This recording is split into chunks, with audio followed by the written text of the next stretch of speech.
Estamos de volta com o programa Direito na TV e hoje nós estamos discutindo aqui o dano moral entre cônjuges, com a presença do juiz Maurício Mortari e com a professora Maria Nilton. Doutor Maurício, nessa questão que a professora Maria Nilton falou de vingança, né, de que os cônjuges acabam procurando muito mais por vingança do que efetivamente por um dano que tenham tido.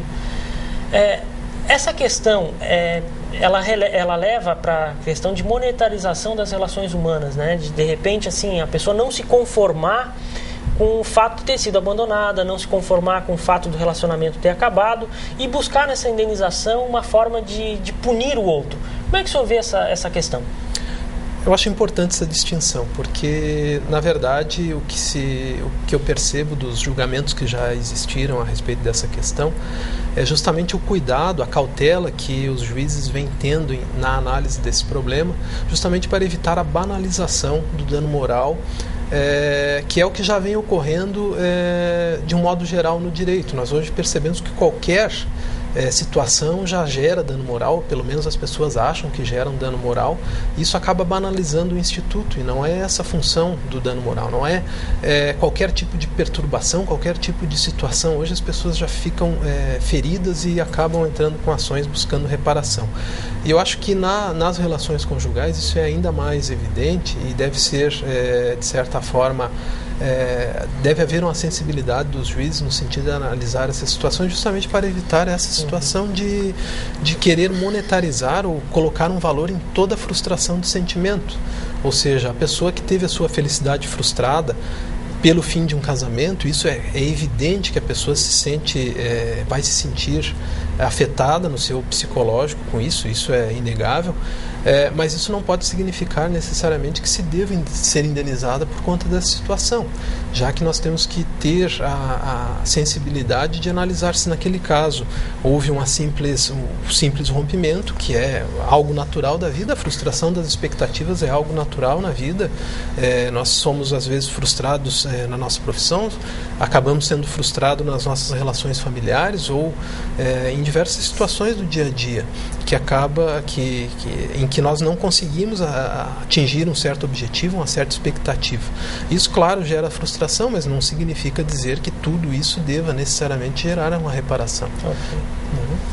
Bom, e professora Maria Nilton, diante desse contexto do que a gente está conversando, como é que a senhora sente essa questão dessa monetarização? Como é que a senhora sente essa busca? Como deve se realizar? Se vale a pena ou não o direito começar a recepcionar, mesmo que em nível excepcional, em casos excepcionais, essas indenizações? Bom, eu sou bastante reticente em relação a essa ideia, né, de trazer o dano moral para as relações conjugais, porque eu penso que às vezes não se tem o controle das consequências disso, né?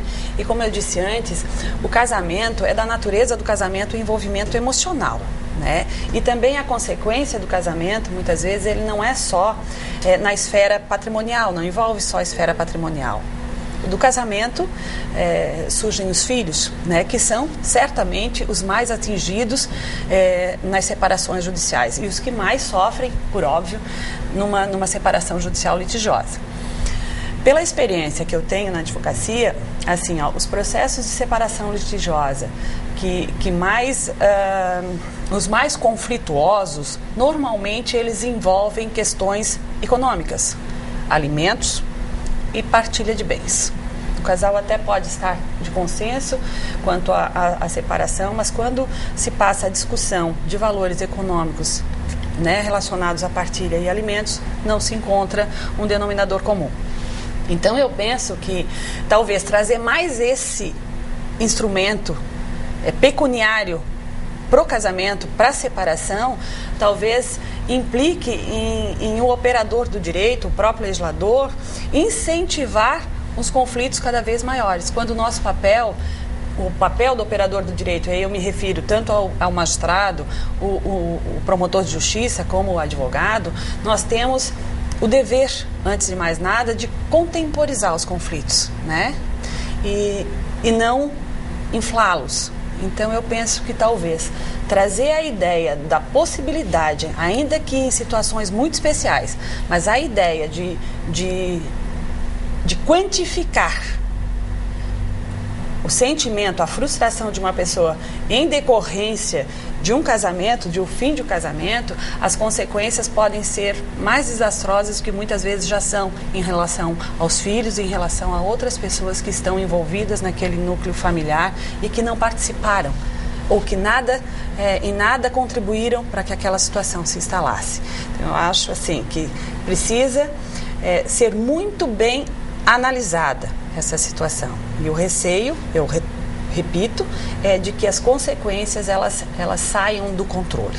Porque aí nós já vimos agora aí nas relações de trabalho, como o professor Maurício falou, o doutor Maurício falou, todo mundo hoje pensa na possibilidade de buscar uma reparação pelo dano moral, quer dizer, um aborrecimento. As pessoas torcem para que aconteça um fato para que elas possam motivar um pedido de indenização pelo dano moral.